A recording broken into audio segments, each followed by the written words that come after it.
اعوذ باللہ من الشیطان الرجیم، بسم اللہ الرحمن الرحیم۔ ناظرین السلام علیکم، میں ہوں عمران وسیم اور میرے ساتھ موجود ہیں لیفٹیننٹ جنرل ریٹائرڈ امجد شوئی صاحب۔ کسی تعارف کے محتاج نہیں ہیں، پاک فوج میں ایک بڑے لمبے عرصے تک جو ہے وہ خدمات سر انجام دی۔ آج انہوں نے ہمیں وقت دیا ہے اپنے پروگرام میں، تو سر میں اپنی طرف سے اپنے ناظرین کی طرف سے آپ کا شکریہ ادا کرتا ہوں۔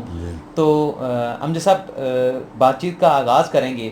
آپ نے چند روز پہلے ایک خدشے کا اظہار کیا تھا کہ جو ویڈیو اسکینڈل کا جو معاملہ ہے اور مریم نواز کے پاس جو ویڈیو موجود ہیں جو ابھی تک منظر عام پر نہیں آئی، اس کا خوف اتنا ہے کہ اس خوف کی وجہ سے یہ جو کیسز چل رہے ہیں یہ بند ہو سکتے ہیں۔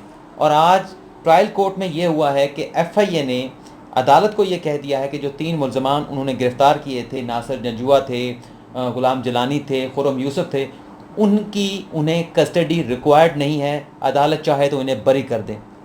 تو سر آپ کا یہ خدشہ کس طرف جا رہا ہے؟ بسم اللہ الرحمن الرحیم۔ دیکھیے، اس وقت بڑی عجیب سی صورتحال ہے ملک میں۔ عمران خان صبح سے لے کے رات تک اور 365 دن ہمیں یہ کہتے رہے کہ احتساب ہوگا، این آر او نہیں دیا جائے گا، کسی کو چھوڑیں گے نہیں، اور ہم سزائیں دیں گے، پیسہ واپس آئے گا۔ میں کچھ دیر میں جب یہ میں چیز سمجھ گیا تو مجھے عمران خان پہ ترس آنا شروع ہوا۔ میں نے دل میں سوچا کہ یہ شاید انسان بہت سادہ طبیعت ہے، یہ سمجھتا ہے کہ جو نظام چل رہا ہے اس میں صرف ضرورت ہے کہ لوگوں کو پکڑیں اور ان کی انکوائریاں کھل جائیں تو سزائیں ہو جائیں گی۔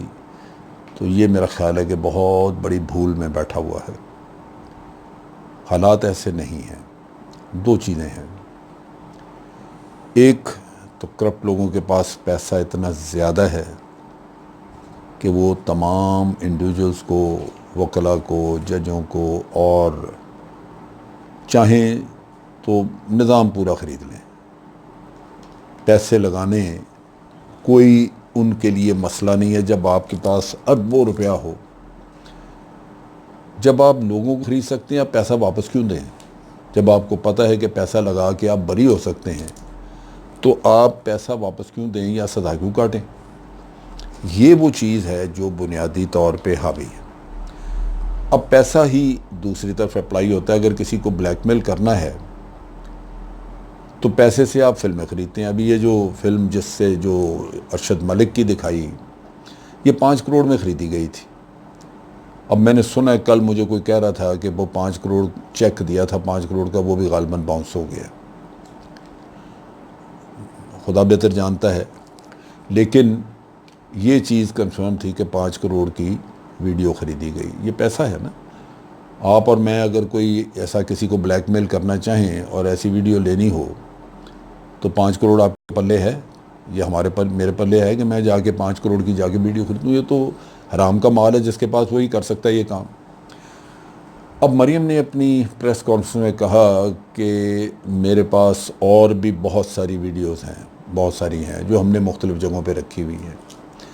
اب آپ کو مجھے کوئی پتہ نہیں ویڈیوز ہیں، لیکن جن کی ہیں ان کو تو پتہ ہے نا کہ میری ویڈیو جس سسٹم، جس نیٹ ورک میں ویڈیو بنتی تھیں اور ارشد ملک کی سامنے آئی، اس میں جو جاتے رہے ان سب کو تو پتہ ہے نا۔ پھر جب نیب بلانے لگے، نیب نے کہا جی کہ مریم پیش ہو، مریم کو لایا، تو مریم نے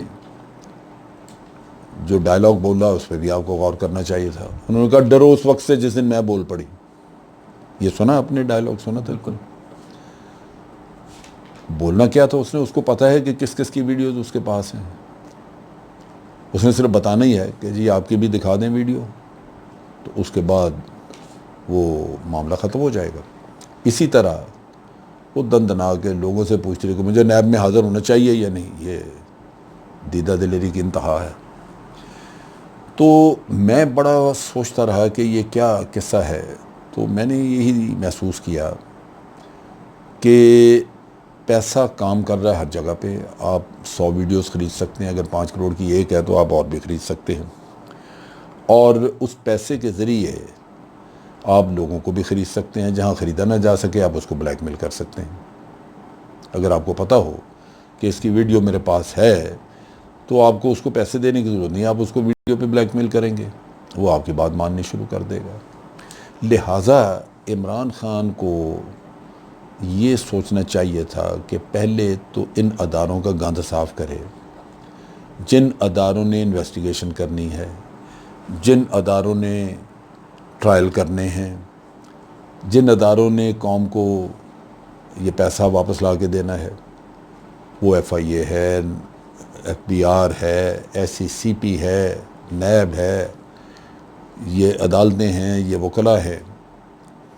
اگر آپ ان کو وہی رہنے دیں جو تھے پہلے سے، جن کو اپوائنٹ انہی لوگوں نے کیا تھا جو مال کھاتے رہے، اور انہوں نے ہی نیب اور دوسرے اداروں میں اپنے لوگ بھرتی کرائے جو ان کے بہاف پہ، ان کے اشاروں پہ آج بھی کام کرتے ہیں، تو توقع کرنی کہ رزلٹ آپ کو کچھ اور مل جائیں گے، یہ کیسے ہو سکتا ہے؟ سو میں برملا اس چیز کا کہتا ہوں، آج آپ کے اس ویڈیو میں بھی میں کہہ رہا ہوں کہ پاکستان کے لوگوں کو بھول جانا چاہیے کہ یہاں کسی کو سزا ہوگی۔ یہاں معاشرے کا بگاڑ اتنا بڑا ہے اور کرپٹ مافیا اتنی مضبوط ہے کہ آپ کی سوچ سے زیادہ ہے۔ میں جب اس کے بارے میں سوچتا ہوں، میں غور کرتا ہوں، میں ذہن میں تجزیہ کرتا ہوں، تو مجھے یوں لگتا ہے کہ آج جو کرپٹ مافیا ہے وہ ملک کی سلامتی کے لیے سب سے بڑا خطرہ ہے۔ اس کی وجہ یہ ہے کہ ریاست ان کے سامنے بے بس ہے، اور یہ چاہیں تو ریاست کو مزید بے بس کر سکتے ہیں، نان فنکشنل کر سکتے ہیں، کیونکہ آپ نے لوگوں کو خریدنا ہے۔ ہم شور مچاتے ہیں بڑا باہر کہ جناب عمران خان صاحب آئے، اکانومی خراب ہو گئی، ان سے کچھ ہو نہیں رہا، باہر کاروبار بند ہو گئے، یہ ہو گیا، وہ ہو گیا۔ کبھی سوچا کسی نے کہ یہ ہوا کیوں ہے؟ جا کے غور کریں، عمران خان کا قصور ہے اس میں؟ اصل چیز یہ ہے کہ ہم نے بڑے لمبے وقت تک کے لیے لوگوں کو مال کھانے دیا، لوٹ مار کرنے دی۔ ہم نے ڈیولپرز ہیں تو ان کو سرکاری زمینیں کھانے پینے کی اجازت دے دی، وہ کھاتے رہیں۔ لوگ جنگلات بیچ کے جنگلات کھا گئے۔ کوئی قصہ، کوئی جگہ نہیں چھوڑی، اور پکڑنے سے پہلے یا کوئی بات آپ کرتے اس سے پہلے ریکارڈ جلا دیے۔ اب جب اکانومی آپ کی چالی چوری کے پیسے پہ رہی تھی تو آپ نے نیب کو کہا کہ جناب، یا آپ نے ایف بی آر کو کہا کہ فائلر نہیں ہیں، آپ بڑھائیں فائلر۔ انہوں نے کہا جی بینکوں میں ڈھونڈیں اکاؤنٹس کس کے زیادہ ہیں، کہاں پیسہ کس کے پاس اکاؤنٹ میں زیادہ ہے۔ 3 ہفتے کے اندر اندر 711 ارب روپیہ لوگ نکال کے لے گئے۔ بالکل۔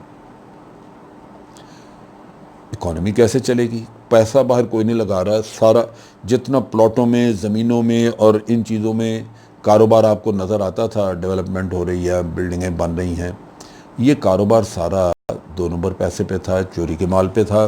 وہ بند کر لیا، لوگوں نے روک لیا۔ لوگ کہتے ہیں ایک تو پیسہ پکڑا جائے گا، وہ گیا، دوسرا ہم سزا کاٹیں گے، ہمیں کیا ضرورت ہے، دفع کرو، اکانومی چلتی نہیں چلتی ہمیں کیا، کام ہوتا ہے نہیں ہوتا، آپ اپنا پیسہ بچاؤ اور ایک طرف ہو کے بیٹھو۔ یہ وہ کام ہو رہا ہے، نہ انویسٹمنٹ ہے، نہ چل رہا ہے۔ تو میں جیسے میں نے پہلے کہا کہ بگاڑ اتنا بڑا ہے کہ اس کو ٹھیک کرنے کے لیے عام قسم کے جو میئرز عمران خان کہتا رہا یا کچھ، اس سے کام نہیں بنے گا۔ لہذا یہ مافیا پوری طرح محنت کر رہی ہے کہ اس ایماندار شخص کو ہم نے ہر حالت میں ناکام کرنا ہے،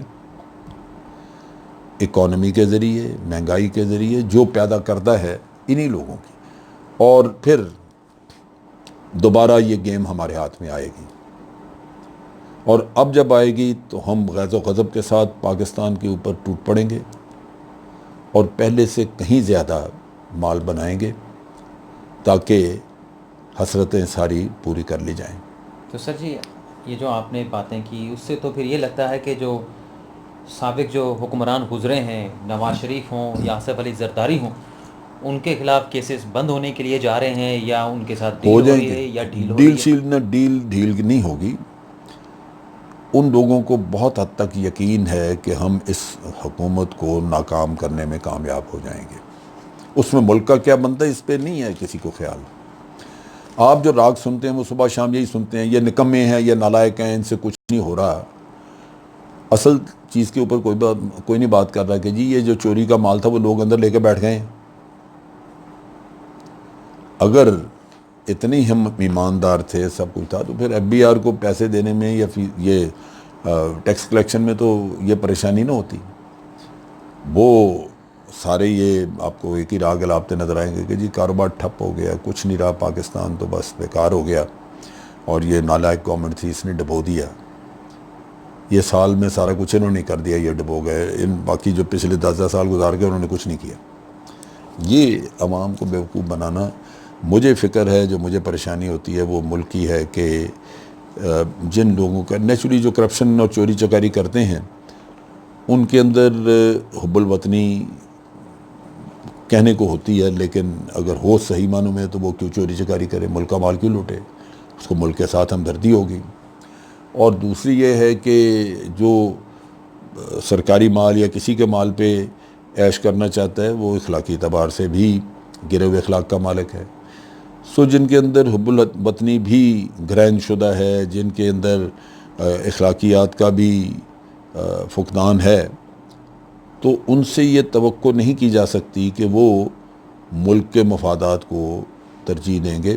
کیونکہ انہوں نے یہ جب پیسے بنائے تو اس وقت بھی ان کے ذہن میں اپنا مفاد زیادہ اہم تھا ملک کے مفاد کی نسبت یا پاکستان کے عوام کے مفاد کی نسبت. لہذا وہ اس حکومت کو ناکام کرنے میں ملک کو داؤ پہ لگا دیں گے، لیکن یہ کام نہیں چھوڑیں گے کہ ان کے اوپر ہاتھ پڑ رہا ہے.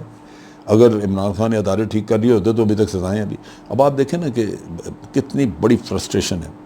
اب ہر دوسرے چوتھے دن آپ سنتے ہیں نیب نے فیصلہ کر لیا جی فلاں کے خلاف بھی انکوائری، فلاں کے خلاف بھی انکوائری کھل رہی ہے.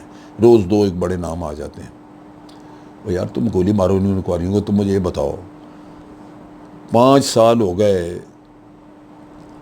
4-5 سال ہو گئے ہیں ڈاکٹر عاصم کے کیس کو. کس چیز کا انتظار ہے؟ کیوں نہیں کیس فائنل ہو رہا؟ کیا اس چیز کا انتظار ہے کہ اس کا کاغذ سارے ابل تو چوری ہو ہی گئے ہوں گے کیونکہ سندھ میں ہے. سندھ میں تو کرپشن جو ہے وہ بڑی انسٹیٹیوشنلائز طریقے پہ ہے کہ وہاں پہ ایویڈنس کو غائب کرنا.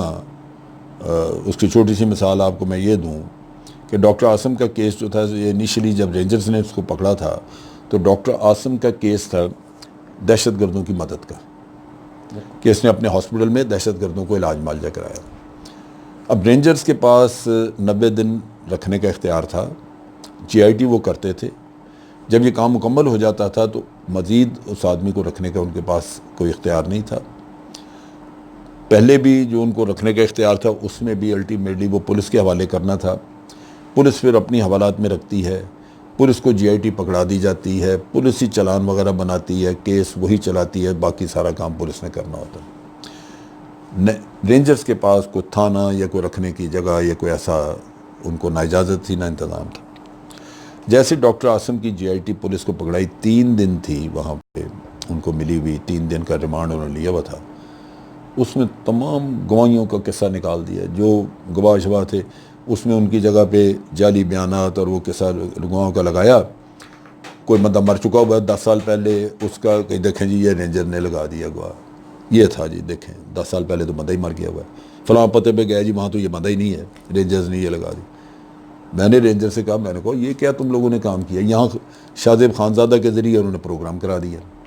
اس میں یہ ساریاں کیا کہانیاں شاہ زیب خانزادہ گرج گرج کے بولتا رہا. اور بڑا مجھے بھی دکھ ہوا. میں نے کہا یار رینجرز اتنا کمزور کام کرتے ہیں. انہوں نے مجھے دکھائی وہ جی آئی ٹی کی رپورٹ. انہوں نے کہا جی اصل گواہ یہ ہے، ہم کیا کریں، ہمارا تو جتنا اختیار ہے وہ یہی ہے کہ جی آئی ٹی کی ہم نے پکڑا دی. اب اگر یہ بے ایمان ہے، یہ اس میں سے وہ گواہوں کو نکال کے ان کے کاغذ اس کی جگہ وہ دوسرے پیج ڈال دیں جعلی بنا کے، اور ان لوگوں کے جو مر چکے ہیں یا نہیں ہیں، تو ہمارا تو اختیار ختم ہو گیا. ہم تو آگے کیس ہم نے تو نہیں لڑنا ہے تو انہوں نے